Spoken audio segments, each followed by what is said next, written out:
తెలంగాణ రాష్ట్రంలో మోసాలు చేస్తూ ప్రజలను నమ్మిస్తూ తినుబండారాలలో మత్తుమందును కలిపి దోచుకెళ్లిన గ్యాంగ్ను సైబరాబాద్ కమిషనరేట్ పోలీసులు గుర్తించి అరెస్టు చేశారు.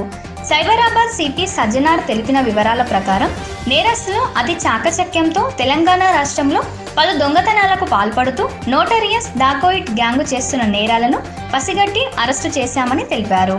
నేరస్తులు నేత్ర బహదూర్ షాయి అలియాస్ నేత్ర, ప్రకాష్ షాహి అలియాస్ ప్రతాప్, సీతా లావర్ నేపాల్కు చెందిన వారుగా గుర్తించామన్నారు. ఉమ్మడి నిజామాబాద్ జిల్లా స్థానిక సంస్థల ఎన్నికల్లో ఘన విజయం సాధించిన కల్వకుంట్ల కవితకు అటవీ, పర్యావరణ, న్యాయ, దేవాదాయ శాఖ మంత్రి అల్లోల ఇంద్రకరణ్ రెడ్డి శుభాకాంక్షలు తెలిపారు. ఉమ్మడి ఆదిలాబాద్ జిల్లాల ప్రజలు పార్టీ శ్రేణుల తరపున అభినందనలు తెలియజేశారు. కవిత మరిన్ని ఉన్నత పదవులు అధిరోధించాలని మంత్రి ఆకాంక్షించారు. హైదరాబాద్లో స్పోర్ట్స్ కారు బీభత్సం ఘటన చోటు చేసుకుంది. జూబ్లీ హిల్స్ నుంచి మాదాపూర్ హైటెక్ సిటీ వెళ్తున్న ఓ ఫెరారీ కారు అదుపు తప్పింది. మితిమీరిన వేగంతో దూసుకెళ్తున్న కారు ఒక్కసారిగా నియంత్రణ కోల్పోయి డివైడర్ను ఢీకొట్టింది. ఆపై పాదచారులపైకి దూసుకెళ్లడంతో ఒకరు మృతి చెందారు. పలువురికి గాయాలయ్యాయి.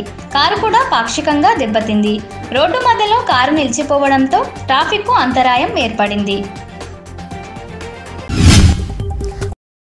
ఉమ్మడి నిజామాబాద్ జిల్లా స్థానిక సంస్థల ఎమ్మెల్సీ ఉప ఎన్నికలలో టీఆర్ఎస్ అభ్యర్థి కవిత కల్వకుంట్ల ఘన విజయం సాధించారు. మొదటి ప్రాధాన్యత ఓటుతోనే ఫలితం వెల్లడైంది.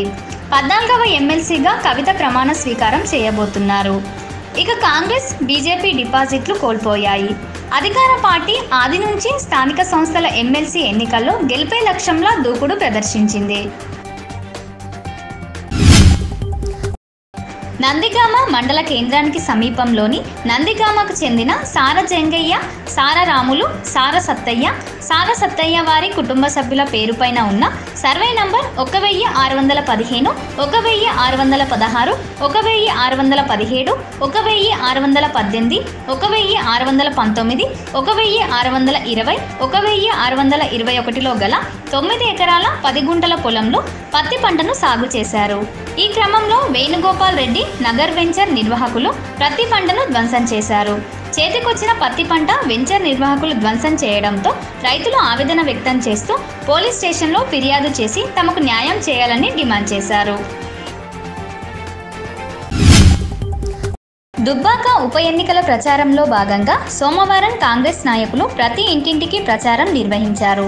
ఈ మేరకు Adilabad Congress minority chairman Sajid Khan, OBC Congress రాష్ట్ర ఉపాధ్యక్షుడు ఆనందరావు పటేల్, ఎక్స్ కౌన్సిలర్ నగేష్, కాంగ్రెస్ నాయకులు మల్లేష్, విశాల్, గ్రామస్తులు సాయి యాదవ్, శ్రీనివాస్, శంకరయ్య, కొమురయ్య ప్రచారంలో పాల్గొన్నారు. చందానగర్ డివిజన్ పరిధిలోని వేముకుంటలో గుడ్ల ధనలక్ష్మి ట్రస్ట్ ఆధ్వర్యంలో దాదాపు 1000 మంది నిరుపేదలకు మెడికల్ కిట్స్, 4 రకాల ట్యాబ్లెట్స్, మాస్కులు, శానిటైజర్లు, డెటాల్ హ్యాండ్ వాష్తో పాటు బత్తాయి పండ్లను పంపిణీ చేశారు. ఈ కార్యక్రమానికి శేరిలింగంపల్లి ఎమ్మెల్యే అరకపూడి గాంధీ ముఖ్య అతిథిగా పాల్గొని కిట్స్ను పంపిణీ చేశారు. అడ్డగూడూరు మండలంలో ప్రధాన రహదారిలో నిత్యం ప్రమాదాలకు గురవుతున్న అధికారులకు మాత్రం చలనం లేకుండా పోయిందని ఎస్ఎఫ్ఐ జిల్లా సహాయ కార్యదర్శి బుర్రు అనిల్ కుమార్ అన్నారు. నిత్యం ప్రధాన రహదారిలో ప్రమాదాలు జరుగుతున్నా అధికారులు ఎందుకు మరమ్మతులు చేయడం లేదని మండిపడ్డారు. గత 5 నెలలుగా రోడ్ల నిర్మాణం పూర్తి కాకుండా అలాగే ఉండిపోయిందని, కనీసం నాయకులు కూడా పట్టించుకోవడం లేదని అన్నారు. జీఎంపీఎస్ రాష్ట్ర కమిటీ ఇచ్చిన పిలుపు మేరకు మహబూబాబాద్ జిల్లా దంతాలపల్లిలో గొల్ల కుర్మలు గొర్రెలతో రోడ్ల దిగ్బంధం చేశారు. దంతాలపల్లి మండల వివిధ గ్రామాలలో నిరసనలు తెలిపిన వారిని ఉదయం నుండి పోలీసులు గొల్ల కుర్మలను అరెస్టులు చేశారు. దంతాలపల్లి మండలం నుండి సూర్యాపేటకు వెళ్లే ప్రధాన రహదారి రామానుజపురం స్టేజి వద్ద జీఎంపీఎస్ ఆధ్వర్యంలో గొల్ల కుర్మలు గొర్రెలతో వచ్చి రోడ్డు దిగ్బంధం చేసి రాస్తారోకో చేశారు. ముఖ్యమంత్రి కేసీఆర్ డౌన్ డౌన్ అంటూ నినాదాలు చేశారు. సుమారు 30 నిమిషాల పాటు రహదారి దిగ్బంధం చేయడంతో కిలోమీటర్ల మేర ట్రాఫిక్ అంతరాయం ఏర్పడింది. కార్యక్రమాలు జరిగేటప్పుడు గొర్రెల్ని ఇష్టపడే కార్యక్రమాల్లో తోలి నిరసన తెలిపేటువంటి కార్యక్రమాన్ని మేము చేపట్టబోతా ఉన్నాం.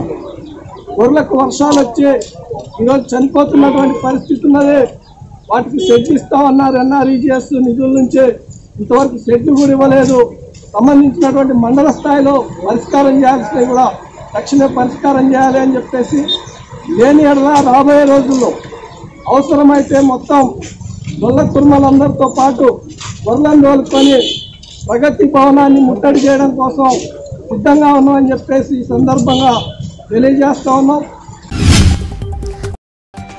నిర్మల్ జిల్లా సారంగపూర్ మండలం అడెల్లి గ్రామంలో కొలువైన మహాపోచమ్మ గంగనీళ్ల జాతర ఆహ్వాన పత్రాన్ని రాష్ట్ర దేవాదాయ శాఖ మంత్రి అల్లోల ఇంద్రకరణ్ రెడ్డి సోమవారం ఉదయం నిర్మల్ క్యాంపు కార్యాలయంలో ఆవిష్కరించారు. ఈ నెల 18 ఆదివారం జరగనున్న జాతర ఏర్పాట్ల గురించి దేవస్థాన పాలక మండలి సభ్యులను, అధికారులను మంత్రి అడిగి తెలుసుకున్నారు. భక్తులకు ఏ అసౌకర్యం తలెత్తకుండా ఏర్పాట్లు చేయాలని సూచించారు. ఆదిలాబాద్ జిల్లా తాంసి మండలంలోని అంబుగమ, గిరిగ, లింగూడ గ్రామాలలో ఎంపీపీ మంజుల శ్రీధర్ రెడ్డి, జెడ్పీటీసీ తాటిపల్లి రాజులు ఆడపడుచులకు బతుకమ్మ చీరల పంపిణీ చేశారు.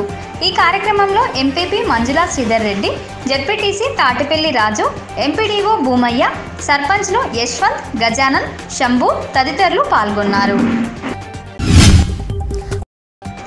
తెలంగాణ రాష్ట్రంలో ఏ ఎన్నికలు వచ్చినా అంతిమంగా టీఆర్ఎస్దే విజయమని market committee chairman Pudari Satyanarayana Goud పేర్కొన్నారు. నిజామాబాద్లో జరిగిన ఎమ్మెల్సీ ఓట్ల లెక్కింపులో టీఆర్ఎస్ పార్టీ అధినేత్రి కల్వకుంట్ల కవిత ఘన విజయాన్ని పురస్కరించుకొని సోమవారం టీఆర్ఎస్ పట్టణ అధ్యక్షుడు కాపురబోయిన భాస్కర్ ఆధ్వర్యంలో బాణసంచా పేల్చి సంబరాలు నిర్వహించారు.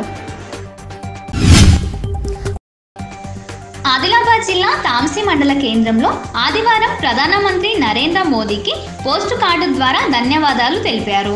బీజేపీ నాయకులు నూతనంగా ప్రవేశపెట్టిన వ్యవసాయ బిల్లులను రైతులకు వివరించారు. టీఆర్ఎస్ పార్టీ నాయకులు వ్యతిరేకిస్తున్నారు, కానీ దీనివల్ల రైతులకు ఎంత ఉపయోగం ఉందని రైతులు భావించి ప్రధానమంత్రికి లేఖ ద్వారా తమ అభిప్రాయాలను తెలియజేస్తున్నారని బీజేపీ పార్టీ మండల బాధ్యులు దినేష్ మటోలియా అన్నారు. శేరిలింగంపల్లి నియోజకవర్గం పరిధిలోని న్యూ హఫీజ్పేట్లో గల ప్రేమ్ నగర్, ఆదిత్యనగర్, కన్నారావు బస్తీ, సుభాష్ చంద్రబోస్ నగర్లో గత 10 ఏళ్లలో జరిగిన అభివృద్ధి అంతా ఇంతా కాదని, ఇది కేవలం తెరాస ప్రభుత్వంతోనే సాధ్యమైందని మజీద్ కమిటీ అధ్యక్షులు అబ్దుల్ రెహమాన్ పేర్కొన్నారు. సోమవారం మీడియా సమావేశంలో వారు మాట్లాడారు. చిన్నకోడూరు మండల కేంద్రంలోని ఎస్సీ కాలనీలో చిన్నపాటి వర్షానికి కాలనీ మొత్తం చెరువును తలపిస్తుంది. కాలనీ వాసులు అధికారులకు, నాయకులకు మొరపెట్టుకున్నా పట్టించుకున్న నాదుడే కరువయ్యాడు. ఆదివారం కురిసిన చిన్నపాటి వర్షానికి కాలనీలోని ఇళ్లలోకి నీరు చేరడంతో ప్రజలు నానా అవస్థలు పడుతున్నారు. ప్రజాజ్యోతి న్యూస్ ఛానల్ ని లైక్ చేయండి, షేర్ చేయండి, సబ్స్క్రైబ్ చేసి బెల్ ఐకాన్ ని క్లిక్ చేయండి. Please subscribe Prajajyothi news. Thanks for watching.